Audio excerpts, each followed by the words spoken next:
Hi everyone, मैं हूं शमशेर और आप देख रहे हैं बेसिक एजुकेशन अड्डा। आज के इस वीडियो में हम लोग पढ़ेंगे अल्फाबेट के बारे में और जानेंगे कि अल्फाबेट सही है या अल्फाबेट सही है, और लेटर में वॉवेल लेटर, कॉन्सोनेंट लेटर और सेमी वॉवेल लेटर्स के बारे में भी पढ़ेंगे और ये जानेंगे कि वॉवेल क्यों बना, यूज ऑफ ए और एन भी पढ़ेंगे, और डब्ल्यू और वाई, आई और ए इनके साथ शुरू में क्या लगता है, ए लगता है या एन लगता है। तो चलिए आज के वीडियो की शुरुआत करते हैं। तो सबसे पहले हम लोग देख पा रहे हैं कि अल्फाबेट का हिंदी वर्णमाला होता है, और जैसा कि आप यहाँ पर देख पा रहे होंगे बोर्ड पर कि एक फूल अलग से आर्ट किया गया है और कई फूलों को एक साथ यहाँ पर गुथा गया है। तो सभी फूलों को मतलब फूलों के समूह को जब गुथा जाता है तो उसको हम लोग माला कहते हैं। ठीक उसी प्रकार से जब अक्षरों के समूह को एक जगह पे एक क्रमिक ऑर्डर में संग्रहित किया जाता है, एक जगह पे कलेक्ट किया जाता है, तो उसको हम लोग इंग्लिश वर्णमाला कहते हैं। मीन्स इसको इस प्रकार से समझा जाए, a group of letters from A to Z in serial order, a group of letters from A to Z in serial order is called an English alphabet. और इसमें आप देख पा रहे हैं कि ए से जेड तक लेटर्स लिखे हुए हैं। अगर कोई पूछ दे कि इंग्लिश में कितने अल्फाबेट होते हैं, इंग्लिश में ही क्या किसी भी लैंग्वेज की अगर बात की जाए कि कितने अल्फाबेट होते हैं, तो आपको सीधा सीधी जवाब देना है कि किसी भी लैंग्वेज में केवल एक ही अल्फाबेट होता है। अगला सवाल है हम लोग का कि अल्फाबेट सही है या अल्फाबेट सही है। तो यहाँ पर हम लोग ये देख लें कि अल्फाबेट सही है। अल्फाबेट, जैसी अल्फाबेट में हम एस लगाते हैं इसका अर्थ लैंग्वेज हो जाता है, भाषा। तो हम लोग यहाँ पर भाषा नहीं वर्णमाला की बात कर रहे हैं, तो अल्फाबेट सही है, अल्फाबेट सही नहीं है। अब देखें कि इसमें जो हम लोग के पास वर्णमाला है इसमें 5 लेटर्स जो हैं वो रेड इंसर्किल्ड हैं, लाल से घेरे हुए हैं, और जिसमें आप देख पा रहे होंगे कि ए, ई, आई, ओ, यू, इन 5 जो रेड इंसर्किल्ड लेटर हैं इन्हें हम लोग वॉवेल लेटर्स कहते हैं। इनके अतिरिक्त इन पांचों के अलावा means except these 5 letters all the letters are called consonant letter, उन्हें कॉन्सोनेंट लेटर कहते हैं। और डब्ल्यू और वाई को सेमी वॉवेल कहा जाता है।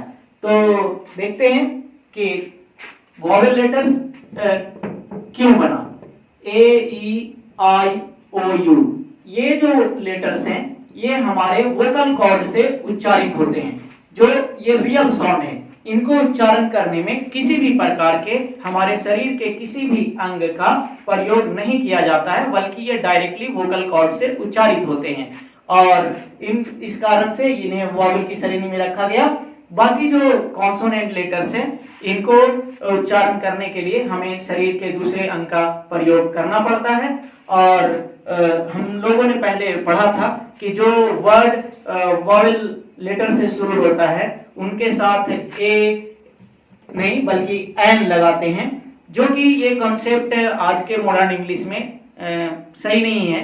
अब हमें ये जानना चाहिए कि हमें एन का यूज वैसे जगह पे करना चाहिए जब कोई वर्ड वॉवेल साउंड से स्टार्ट करता है, वॉवेल साउंड से शुरू होता है। जैसे हम लोग देखते हैं एच, एच को देखते हैं, एच तो प्योर कॉन्सोनेंट है, आप सभी जानते हैं। लेकिन जब हम आवर लिखते हैं और हॉर्स लिखते हैं, आवर, तो आवर के साथ हम क्या प्रयोग करते हैं, क्योंकि इसका जो साउंड है आ मीन्स ये वॉवेल साउंड दे रहा है, तो हम इसके साथ एन यूज करते हैं। और हॉर्स, ये जैसे ऐसा लग रहा है कि जैसे मतलब कॉन्सोनेंट साउंड है, हेल्प लेकर के हम इसको उच्चारित कर रहे हैं, इसलिए इसके साथ हम ए का यूज करेंगे। तो और आगे यू, यू से अम्ब्रेला, और यू से देखें यूनियन, इन दोनों के साथ हम यू नहीं पढ़ेंगे, ऐसा तो नहीं पढ़ेंगे कि यूम्ब्रेला नहीं, बल्कि इसको हम लोग पढ़ेंगे अम्ब्रेला। और अम्ब्रेला का प्रोनाउंसिएशन जो आ रहा है आ जैसा, आ मीन्स ये वॉवेल साउंड है, इसलिए इसके साथ हमारा यूज होगा एन। और यूनियन इसके साथ हम यूज करेंगे ए। इसका जो प्रोनाउंसिएशन है इस प्रकार से है, यूनियन मीन्स या। और या जो होता है ये कॉन्सोनेंट साउंड होता है, इस कारण से हम इसके साथ ए का प्रयोग करेंगे। इसके बाद हम देखते हैं ओ में वन आइड मैन और ओ ऑरेंज। यहां देखेंगे कि वन आइड मैन, ऊपर वाला वर्ड जो है ओ से शुरू है, लेकिन इसका जो प्रोनाउंसिएशन है वो कॉन्सोनेंट साउंड दे रहा है, इसलिए हम इसके साथ ए यूज करेंगे। और नीचे ऑरेंज, इसका जो स्टार्टिंग हो रहा है वो वॉवेल साउंड दे रहा है, इसलिए इसके साथ हम एन यूज करेंगे। ठीक उसी प्रकार और भी वर्ड हम देखते हैं, जैसा कि आप देख पा रहे हैं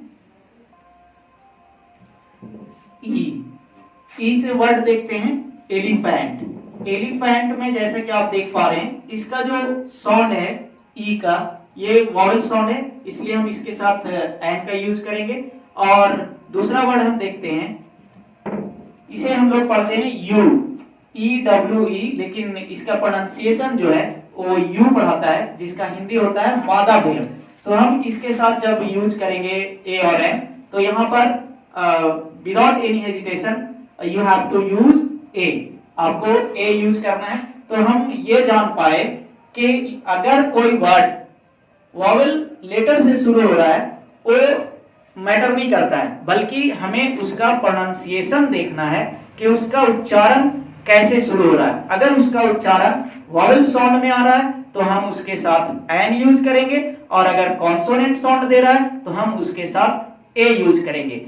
और ये भी हम लोगों ने अभी देखा कि अगर कोई वर्ड कॉन्सोनेंट से शुरू हो रहा है लेकिन उसका साउंड वॉवेल जैसा कि आवर के केस में हुआ, तो अगर कॉन्सोनेंट से शुरू होकर वॉवेल का साउंड दे रहा है तो हम उसके साथ एन का यूज करेंगे, और अगर कॉन्सोनेंट से शुरू होकर कॉन्सोनेंट साउंड ही दे रहा है तो ऑब्वियसली हम लोग उसके साथ ए का यूज करेंगे। अब देखेंगे कि वॉवेल क्यों बना। तो AEIOU वॉवेल इसलिए बना क्योंकि वॉवेल साउंड जो है उसके साथ आर्टिकल ए और एन यूज होता है, इस कारण से ही वॉवेल बना। जब वॉवेल साउंड से शुरू होगा तो एन यूज करते हैं, कॉन्सोनेंट साउंड से शुरू होगा तो ए यूज करते हैं। तो वॉवेल को इसलिए बनाया गया कि ताकि हमारा जो साउंड की जो फ्रीक्वेंसी है वो वॉवेल साउंड रिपीट ना करे, इस कारण से हम लोग को ए और एन को यूज करने के लिए वॉवेल को बनाया गया। और अब लास्ट टॉपिक पर हम लोग बात करेंगे। लास्ट टॉपिक हमारा है कि WYIA के साथ ए लगेगा या एन लगेगा।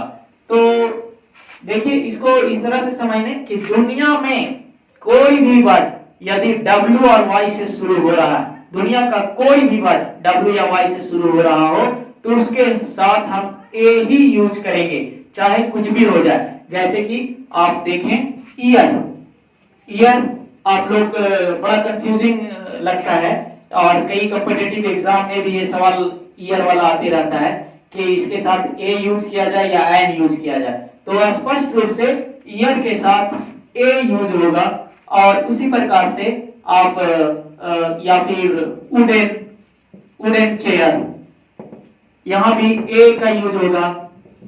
येलो शर्ट, यहां भी ए ही यूज होगा। तो ये आप एकदम पूरी तरह से क्लियर हो जाए कि कोई भी वर्ड अगर W और Y से शुरू हो रहा है तो हम उसके साथ बिना किसी हेजिटेशन के यूज करेंगे। जैसा कि आपको यहाँ पर दिख रहा है, उलेन क्लॉथेज में भी उलेन क्लॉथ हो, या फिर ईयर आपने देखा यूरोपियन तो एक अलग पार्ट हो गया, लेकिन हम यहाँ पर देख पा रहे हैं कि कोई जो भी ये वर्ड है Y से स्टार्टिंग ले रहा है, ए लग रहा है। वुडन W से स्टार्ट हो रहा है, ए लग रहा है। येलो शर्ट Y से स्टार्ट हो रहा है, ए लग रहा है। तो आपको यह स्पष्ट हो गया होगा कि कोई भी वर्ड दुनिया का जो W या Y से शुरू होगा तो हम उसके साथ A के अलावा कभी भी एन यूज नहीं करेंगे। ठीक उसी प्रकार से I और A से कोई भी वर्ड, दुनिया में कोई भी वर्ड अगर स्टार्ट लेता है तो हम इसके साथ हमेशा I, as for example ink pot, आप देख पा रहे हैं इंक पॉट, एप्पल, तो इनके साथ हम एन यूज कर रहे हैं और एप्पल के साथ भी एन यूज कर रहे हैं। तो इस प्रकार से आपको पता चला कि कोई वर्ड अगर आई या ए से शुरू हो रहा हो तो बिना हम उच्चारण प्रोनाउंसिएशन टेस्ट किए हुए हम इनके साथ एन का यूज करेंगे। तो इस प्रकार से आज के इस वीडियो में हम लोगों ने जो कवर किया वो अल्फाबेट जैसा कि आपने सुना कि the group of letters from A to Z in serial order is called English alphabet. दूसरा हम लोगों ने देखा कि लेटर को 3 प्रकार से रीडिंग स्टाइल में रखे जाते हैं वॉवेल लेटर, कॉन्सोनेंट लेटर और सेमी वॉवेल लेटर। उसके बाद हम लोगों ने देखा वॉवेल क्यों बना, यूज ऑफ ए और एन के बारे में देखा आपने कि वॉवेल साउंड से अगर कोई वर्ड स्टार्ट हो रहा है तो उसके साथ हम यूज करते हैं एन, और अगर कोई वर्ड आपका कॉन्सोनेंट साउंड से स्टार्ट हो रहा है तो उसके साथ हम यूज करेंगे ए। और ये सबसे इंपॉर्टेंट चीज जो आज हम लोगों ने सीखा वो ये देखा कि दुनिया का कोई भी वर्ड यदि W और Y से शुरू हो रहा है तो उसके साथ हम बिना किसी शक के, बिना झिझक के यूज करेंगे ए, और अगर कोई वर्ड I या A से स्टार्ट हो रहा है तो without any hesitation we have to use an before these words. तो इसके साथ ही आज की वीडियो समाप्त की जाती है। Thanks for watching this video. See you in the next video.